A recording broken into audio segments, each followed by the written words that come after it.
ce qui a comme problème, c'est la cornée multifocale et l'accommodation résiduelle, et surtout la pupille dont on ne parle pas trop souvent. Je vous en parlerai par la suite avec les formules mathématiques. Donc pour moi, c'était en 88 que Haverbeck a commencé.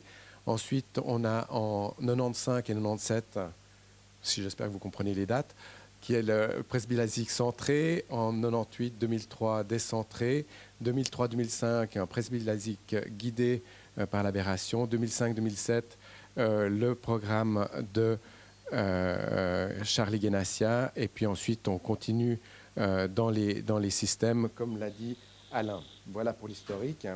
Donc ce que l'on veut, c'est corriger la perte d'accommodation en augmentant la profondeur de champ.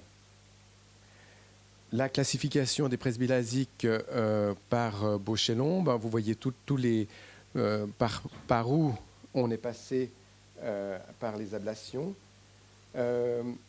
Voilà comment Charlie, ça fait très longtemps de ça, faisait augmenter la coma, et on se demandait bien comment ça pouvait marcher, et ça marchait, mais c'était très compliqué à faire.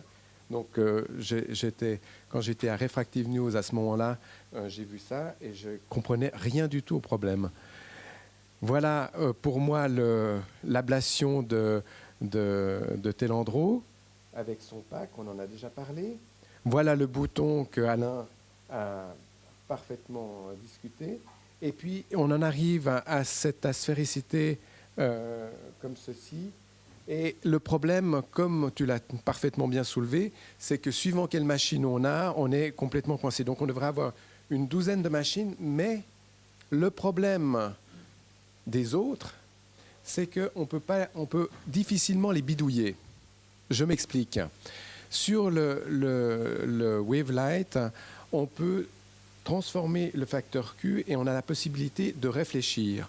Sur les autres, c'est par exemple notre ami de Vizoom qui a fait le programme et on ne peut pas y toucher. La même chose pour le Technolase, Visix encore pire, et Zeiss c'est la même chose. Même si Étienne Hachet disait qu'on pouvait à l'époque le changer. Je n'ai aucune idée du Zeiss, je ne l'ai jamais touché. Donc je vais vous parler plus maintenant du Wavelight. Quelques années avant, et ce que j'utilise toujours, Frédéric nous a parlé du C4 constant, qui est le Z2, comme tu l'as bien dit, parce que dans le tableau de Zernike, je vous l'expliquerai dans une autre conférence, on peut avoir certaines confusions.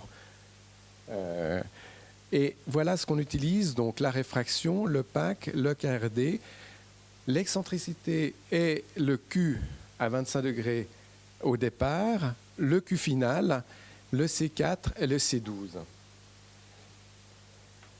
Pour la petite histoire, donc là, on est sur un tableau Wavelight. Vous mettez votre système et pour avoir un F4, vous mettez à 0 l'excentricité ou le Q de départ.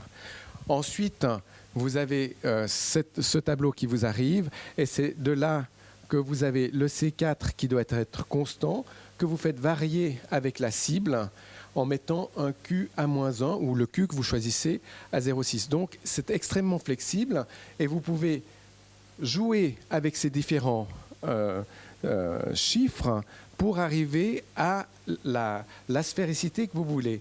Et en fait, la sphéricité est en C12, comme tu l'as noté, donc c'est l'arrivée où vous devez arriver qui nous intéresse pour la sphéricité, l'aberration sphérique. Voilà maintenant le programme de Charles Guénassien, le Presbycore, qui nous permet d'entrer les données très facilement et de nous permettre de travailler la sphéricité. Donc c'est un logiciel qui vous permet de mettre directement les données dans votre Wavelight. Il nous en parlera plus longuement après. Et je pense que maintenant, c'est le schéma de Frédéric qui montre qu'en bleu, on corrige la sphère et en rouge, l'aberration sphérique. Et je pense que la chose qui est intéressante, c'est qu'il fait son traitement en 2 steps, c'est-à-dire qu'il corrige pour la distance, il corrige l'astigmatisme, et ensuite, il fait un traitement asphérique. Et ça, c'est assez fort, parce que si vous regardez la machine de Wavelight, elle n'arrive pas à corriger quand vous avez un astigmatisme, elle a de la peine à faire une asphéricité correctement. Donc le fait de corriger l'astigmatisme et la sphère en premier et ensuite de faire un traitement asphérique est assez et même très intéressant, surtout pour les myopes. Voilà, donc là, il va vous en parler plus longuement. Donc, il corrige sa sphère et son astigmatisme, et ensuite, il réfléchit sur le Z4 ou le C12 avec le Wavelight. On va en parler toute la journée, comme dit Alain. Je ne vais pas m'étendre plus. Mais l'intérêt du Wavelight, c'est que vous pouvez moduler ceci en fonction de votre sphère et de votre astigmatisme de départ, de votre âge et du cas au départ. Voilà, donc on va continuer dans les formules et on va continuer de voir ce qui se passe pendant toute la journée. Merci beaucoup.